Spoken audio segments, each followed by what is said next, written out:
TikTok, the new opium war. Is China subtly colonizing the West through digital addiction? In the 19th century, Britain unleashed a devastating weapon on China, opium. This potent drug, distributed en masse, turned a thriving empire into a society crippled by addiction, economic decay, and cultural collapse. The consequences of the opium wars forever altered China's trajectory. But what if I told you that today, the roles are reversed?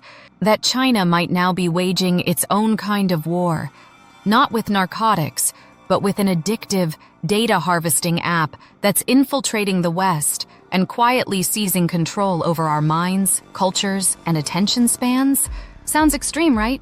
But if you think TikTok is just a harmless platform for viral dance trends and memes, you might want to think again. Let's dive into why TikTok may not just be the new opium, but possibly a Trojan horse for something much bigger. A weapon disguised as fun. TikTok is everywhere.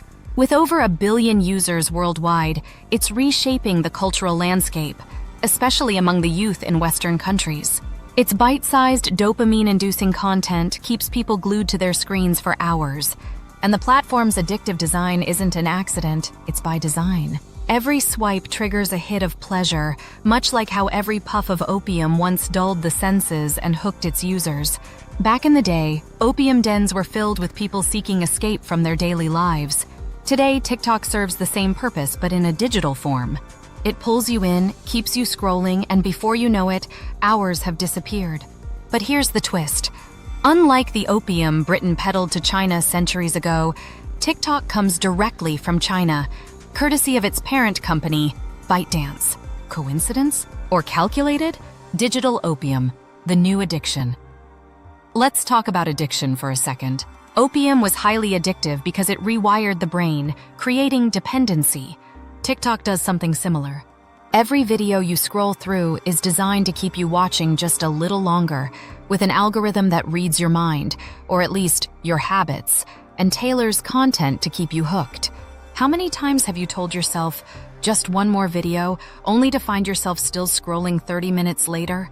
The app is literally engineered to shorten attention spans, erode focus, and diminish your ability to engage with anything more profound than a 15-second clip. If you think about it, the West is now in the same position China was during the opium wars, sucked into a cycle of dependence, craving the next fleeting hit of entertainment. But here's the kicker. This isn't just about losing time or brain power. It's about something much deeper and much more dangerous. A new era of cultural warfare? When Britain introduced opium to China, they weren't just selling a product. They were systematically dismantling a culture. Fast forward to today, and some say China is doing the same to the West. Only this time, instead of drugs, they're exporting culture-crushing entertainment, wrapped in addictive algorithms and viral challenges. TikTok promotes a kind of global cultural homogenization. What's popular on TikTok becomes popular everywhere, quickly drowning out local traditions, arts, and thought. What do kids in London, New York, and Berlin have in common? The same TikTok challenges, memes, and influencers. National identities fade away, replaced by a homogenized digital culture controlled by an app with deep ties to China. Consider this. In a world increasingly defined by ideological clashes between the West and China, is it really so far-fetched to see TikTok as a cultural weapon? While the West obsesses over trivial videos and meme trends, real power is quietly shifting eastward. Data, the silent invasion, but here's where things get even more unsettling. If TikTok were just an addictive app that encourages mindless consumption, that would be bad enough. But it's much more than that. While you're distracted by videos, TikTok is harvesting an ocean of data about your behavior, preferences, and even your location. This isn't just about knowing what kind of content you like. It's about knowing who you are, how you think, what you value, and how to influence you. For a company owned by a Chinese entity, this raises serious concerns. What happens when this data ends up in the hands of the Chinese government? What could they do with detailed profiles of millions of Westerners? Let's not forget that the British didn't just sell opium to China for profit. They used it to destabilize and dominate. Some critics argue that China's data-driven strategy with TikTok might have similar long-term goals, not through military invasions or territorial conquest, but through digital colonization, where control of information and attention becomes the new battlefield. Escapism or entrapment? In the 19th century, opium provided an escape from reality. It dulled the senses, leaving users passive and disconnected from the world around them. TikTok offers the same escape, only in a more sophisticated digital form. While political systems falter, economic disparities widen, and mental health crises escalate in the West, what are people doing? Scrolling through TikTok, escaping into an endless feed of distractions, numb to the bigger issues around them. When the British flooded China with opium, they weren't just selling a product, they were selling numbness. Now, TikTok is doing the same. But instead of opium dens, we have smartphones. Instead of a colonial empire enforcing this, we have algorithms that quietly colonize your mind. The most controversial question, is this a deliberate strategy? The parallels between the British opium strategy and TikTok's dominance in the West are impossible to ignore. Some see it as history repeating itself, a kind of cultural payback. But here's where things get controversial.